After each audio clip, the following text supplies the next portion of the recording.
ஆங்கிலம் இல்லாது எதிர்காலம் இல்லையா? அனைவருக்கும் வணக்கம். நான் விஎஸ்எஸ் தனஞ்சயன் சட்டத்தரணி.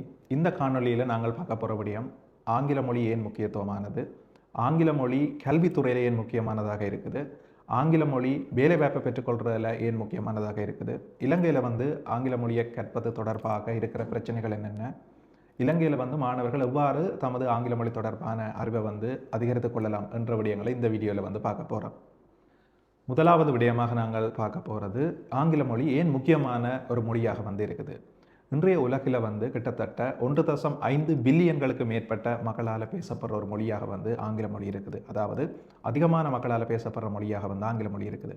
ஆங்கில மொழியானது ஒரு இன்டர்நேஷனல் லாங்குவேஜ், ஒரு சர்வதேச மொழியாக இருக்குது, குளோபல் லாங்குவேஜாக இருக்குது.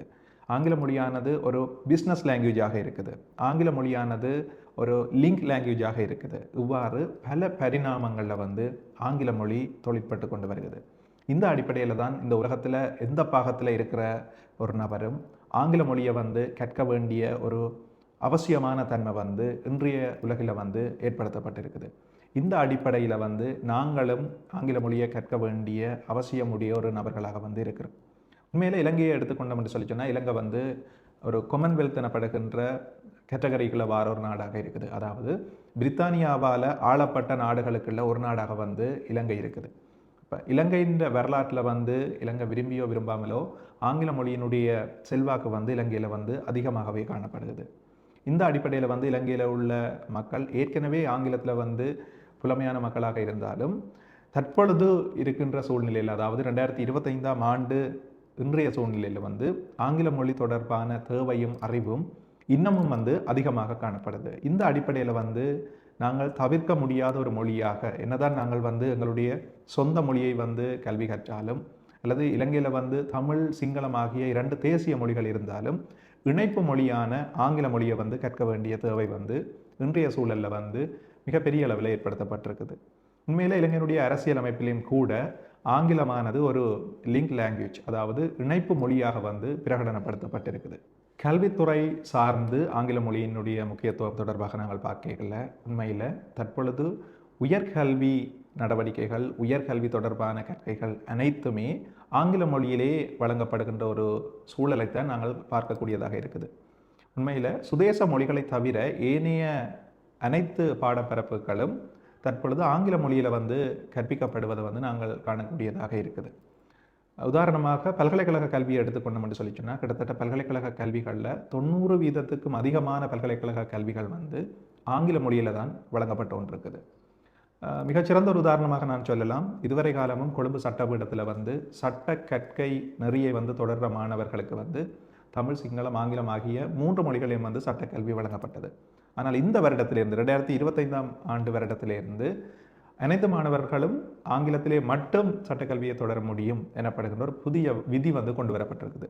இதே மாதிரி இலங்கையில் உள்ள பல்வேறு பல்கலைக்கழகங்களிலேயும் ஆங்கில மொழி மூலம்தான் கல்வியை தொடரலாம், அதிகமான பாடப்பரப்புகளை, அதிகமான உயர் படிப்புகளை ஆங்கில மொழியில் மட்டும்தான் தொடரலாம் எனப்படுகின்ற ஒரு விதி தற்பொழுது கொண்டு வரப்பட்டிருக்குது. அப்போ இந்த அடிப்படையில் நாங்கள் உயர்கல்வியை தொடரேக்கில்ல, பல்கலைக்கழக கல்வியை தொடரேக்கில்ல, அந்த பல்கலைக்கழக கல்வியில் இளமானி, முதுமானி, கலானித்துவ கற்கைகளை நாங்கள் தொடரேக்கில்ல, ஆங்கில மொழியினுடைய அவசியம் இன்றியமையாததாக இருக்குது. இலங்கையை தாண்டி நாங்கள் வெளிநாடுகளுக்கு போய் கற்கணும் என்று சொல்லி சொன்னாலும் ஆங்கில மொழியினுடைய மொழி தேர்ச்சியும் ஆங்கில மொழியினுடைய அந்த அறிவும் அதிகமாக தேவைப்படுத்தப்படுது. உதாரணமாக நாங்கள் யூகேயில் உள்ள ஒரு யூனிவர்சிட்டிக்கு மேற்படிப்புக்காக செல்லணும் என்று சொல்லி சொன்னால், நாங்கள் IELTSல அகடமிக்கில் 6.0 6.0 விட கூடின மொழி தேர்ச்சியை ஆங்கில மொழியில் நிரூபிக்க வேண்டிய நபர்களாக இருக்கிறோம். இந்த அடிப்படையில் நாங்கள் இலங்கையை தாண்டி இதர நாடுகளில், வெளிநாடுகளில் போய் உயர்கல்வியை தொடரணும் என்று சொல்லி சொன்னாலும் ஆங்கில மொழியில் தேர்ச்சியுடைய நபர்களாக இருக்க வேண்டிய தேவை தற்பொழுது எழுந்திருக்கின்றது. அடுத்ததாக நாங்கள் பார்க்கக்கூடிய விடயம் தொழிற்சந்தை. அதாவது தொழிற்சந்தையில் எவ்வாறு ஆங்கிலம் முக்கியத்துவம் பெறுது என்று சொல்லி நாங்கள் பார்க்கலாம். உண்மையில் தற்பொழுது இலங்கையினுடைய தேசிய கம்பெனிகளும் சரி, இலங்கையில் உள்ள பல்தேசிய கம்பெனிகளும் சரி, ஆங்கில மொழியை தங்களுடைய வேலை மொழியாக கொண்டிருக்கின்றார்கள். அதாவது ஒர்க்கிங் லாங்குவேஜாக ஆங்கில மொழியை கொண்டிருக்கின்றார்கள். அப்படியான கம்பெனிகளில் நாங்கள் போய் வேலை எடுக்கணும் என்று சொல்லி சொன்னால் நிச்சயமாக நாங்கள் ஆங்கில மொழியில் தேர்ச்சியுடைய நபர்களாக இருக்கணும். ஆங்கில மொழியில் தேர்ச்சியுடைய நபர்களைத்தான் கூடுதலாக தனியார் துறையை சேர்ந்த கம்பெனிகள் வந்து தங்களுடைய வேலைக்கு அமர்த்துவதை வந்து நாங்கள் காணக்கூடியதாக இருக்குது. என்னென்று சொல்லி சொன்னால் ஆங்கில மொழி அறிவு தற்பொழுது ஒரு இன்றியமையாத, அதாவது இந்த செக்டர் ஆஃப் பிஸ்னஸ் வணிகத்தில் வியாபாரத்தில் வந்து இன்றியமையாத ஒரு மொழியாக வந்து இருக்குது. தமிழ் சிங்கள மொழிகள் வந்து தேசிய மொழிகளாக இருந்தாலும் அநேகமான தற்பொழுது வளர்ந்து வருகின்ற பிஸ்னஸாக இருக்கலாம், ஸ்டார்ட் அப்ஸாக இருக்கலாம், வணிகங்களாக இருக்கலாம், ப்ரைவேட் செக்டர்ஸாக இருக்கலாம், அநேகமான தனியார் துறை நிறுவனங்களில் வந்து ஆங்கில மொழி தான் பிரயோகப்படுத்தப்படுது. அவர்களுடைய ஒரு வேலை மொழியாக வந்து இருக்குது. இலங்கை தவிர்த்து நாங்கள் இதர நாடுகளில் போய் வேலைகளை பெற்றுக்கொள்ளணும் என்று சொல்லி சொன்னால், அதாவது ஸ்கில் விசா மூலம் அல்லது ஒர்க் விசா மூலம் வேலைகளை பெற்றுக்கொள்ளணும் என்று சொல்லி சொன்னால், அப்படியான நாடுகளுக்கு, மேற்கத்திய நாடுகளுக்கு, அமெரிக்கா போன்ற நாடுகளுக்கு நாங்கள் போய் வேலை செய்யறதுக்கு ஒரு அடிப்படை தகுதியாக வந்து ஆங்கிலம் எதிர்பார்க்கப்படுது. உண்மையில் இப்படியான நாடுகளுக்கு வேலைகளுக்கு நாங்கள் சட்ட ரீதியாக விண்ணப்பிக்கின்ற போது அவர்கள் ஆங்கிலத்தில் வந்து IELTS ஜென்ரல் எக்ஸாமில் வந்து B1 தரத்திலான திறமை எங்களுக்கு இருக்கணும், தேர்ச்சி எங்களுக்கு இருக்கணும் என்று சொல்லி எதிர்பார்க்கணும்.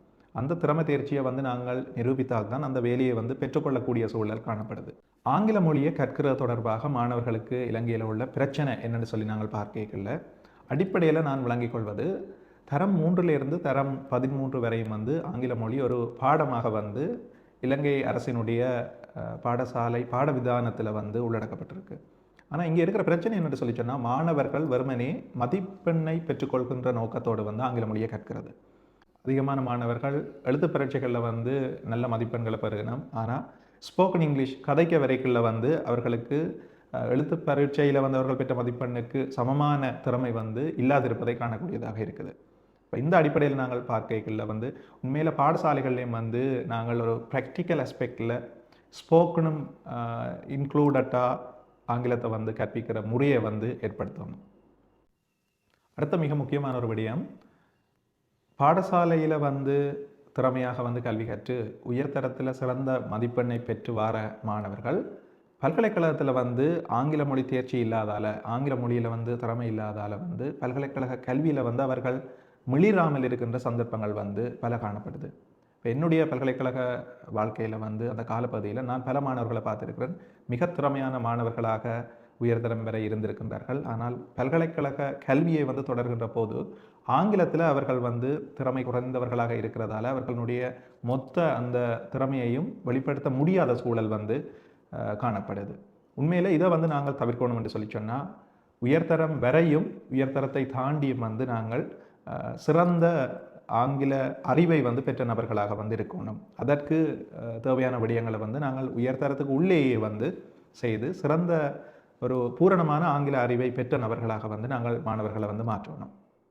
உண்மையில் வந்து ஆங்கிலத்தை கற்பது என்பது ஒரு கடினமான விடயம் கிடையாது. மாறாக நாங்கள் மகிழ்ச்சியாக இலகுவாக வந்து ஆங்கிலத்தை கற்றுக்கொள்ளலாம். காரணம், எங்களை சூழ உள்ள இந்த சூழல் வந்து தற்பொழுது ஆங்கிலத்தால் நிரம்பிய சூழலாக வந்து காணப்படுது. நாங்கள் ஒரு மொபைல் ஃபோன் எடுத்தால் அதில் உள்ள அநேகமான விடயங்கள் ஆங்கிலத்தில் இருக்குது. நாங்கள் யூடியூப்புக்கு போனால் அதில் உள்ள அதிகமான விடயங்கள் வந்து ஆங்கிலத்தில் இருக்குது. நாங்கள் வீதியில் நின்றா எங்களை சுற்றி உள்ள வியாபார நிறுவனங்களோ அந்த நிறுவனங்களினுடைய பெயர்ப்பலைகளோ வந்து ஆங்கிலத்தில் காணப்படுது. இப்போ நாங்கள் விரும்பியோ விரும்பாமலோ ஆங்கிலத்தால் ஆக்கிரமிக்கப்பட்ட ஒரு நபர்களாக ஏற்கனவே இருக்கிறோம். இந்த சூழலில் வந்து நாங்கள் ஆங்கிலத்தை கற்பது மிக இலகுவாக இருக்கும். அடிப்படையில் மாணவர்கள் என்ன செய்யணும் என்று சொல்லி சொன்னால், ஒவ்வொரு நாளும் குறைந்தது சில நிமிடங்களாவது, ஆக குறைந்தது ஒரு 10 தொடக்கம் 15 நிமிடமாவது ஆங்கிலத்தை வாசிப்பதை தமது ஒரு நாளாந்த பழக்கமாக மாற்றிக்கொள்ளணும். ஆங்கிலத்தை வந்து நாங்கள் ரீட் பண்ணினோம் என்று சொல்லி சொன்னால் அது எங்களுக்கு இங்கிலீஷில் வந்து இம்ப்ரூவ்மெண்ட்டை கொண்டு வரும். அதே வேளையில் வந்து ஆங்கிலத்தை வந்து நாங்கள் அதிகமாக கேட்கணும். தற்பொழுது யூடியூப் வந்து மிகச்சிறந்த ஒரு தளமாக இருக்குது. ஆங்கிலத்தில் ஏராளமான கண்டென்ட்ஸ் வந்து உள்ளடக்கங்கள் வந்து யூடியூப்பில் காணப்படுது.